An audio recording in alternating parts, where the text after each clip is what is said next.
CAA लागू करने की टाइमिंग पर कांग्रेस ने उठाए सवाल। जयराम रमेश बोले, चुनाव से एक महीने पहले का क्यों चुना समय। 4 साल बाद केंद्र सरकार ने सोमवार शाम को विवादास्पद नागरिकता संशोधन अधिनियम सीएए के लिए एक अधिसूचना जारी की है। ये 2024 के लोकसभा चुनाव के कुछ हफ्ते पहले ही लागू की गई है। विपक्षी राजनेताओं के विरोध के बीच दिसंबर 2019 में संसद द्वारा सीएए को पहले ही मंजूरी दे दी गई थी। सरकार द्वारा जारी की गई अधिसूचना के अनुसार 31 दिसंबर 2014 से पहले धार्मिक उत्पीड़न के कारण भारत आए थे उन्हें केंद्र सरकार बांग्लादेश, पाकिस्तान और अफगानिस्तान से आए गैर मुस्लिम प्रवासियों को नागरिकता दे सकती है। हालांकि सीएए के लागू होने के बाद से सियासी विवाद शुरू हो गया। विपक्षी लगातार इसको लेकर हमला बोल रहे हैं। कांग्रेस ने सीएए के लागू करने के समय पर सवाल उठाया है। सीएए नियम लाने में 4 साल और 3 महीने लग गए। कांग्रेस नेता जयराम रमेश ने कहा कि भाजपा को सीएए नियम लाने में 4 साल और 3 महीने लग गए।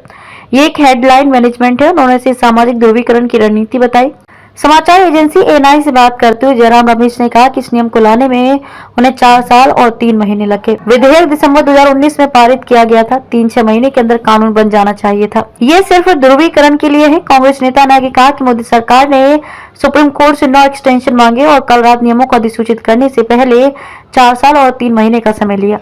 ये सिर्फ ध्रुवीकरण के लिए है। बंगाल और असम में चुनावों को प्रभावित करने के लिए अगर वे इसे ईमानदारी से कर रहे थे तो वे इसे 2020 में क्यों नहीं लाए।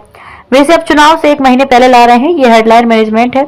ये सामाजिक ध्रुवीकरण की रणनीति है। अन्य विपक्षियों ने क्या कहा। सीएए अधिसूचना पर असम कांग्रेस विधायक अब्दुल रशीद मंडल ने कहा कि इस अधिनियम का पहले ही सभी राजनीतिक दलों द्वारा विरोध किया जा चुका है। संसद के अंदर और उसके बाहर ये पूरी तरह से भेदभावपूर्ण अधिनियम और असंवैधानिक है, क्योंकि सरकार धर्म के आधार पर नागरिकता देने की कोशिश कर रही है, जो भारतीय संविधान के प्रावधानों के तहत स्वीकार नहीं है। इसका पूरे देश के साथ साथ असम में भी विरोध हुआ है। वारिस पठान ने कहा, क्रोनोलॉजी समझिए। सीएए नोटिफिकेशन पर एआईएमआईएम के राष्ट्रीय प्रवक्ता वारिस पठान ने कहा कि क्रोनोलॉजी समझिए, समय देखिए। तारीखों का ऐलान होने वाला है। 2024 में लोकसभा चुनाव होने वाले हैं और सरकार अचानक इसे अधिसूचित करने के बारे में सोचती है। 5 साल तक सरकार क्या कर रही थी, इसे पहले क्यों नहीं लाया गया। इसलिए हम कहते हैं कि सरकार चुनाव से पहले ध्रुवीकरण करने की कोशिश कर रही है। वे विकास के मोर्चे पर विफल रहे हैं। उनके पास सवालों के जवाब नहीं है। हमने पहले भी इस पर आपत्ति जताई थी और आज भी कहते हैं कि ये कानून असंवैधानिक है। हमें इस पर आपत्ति है।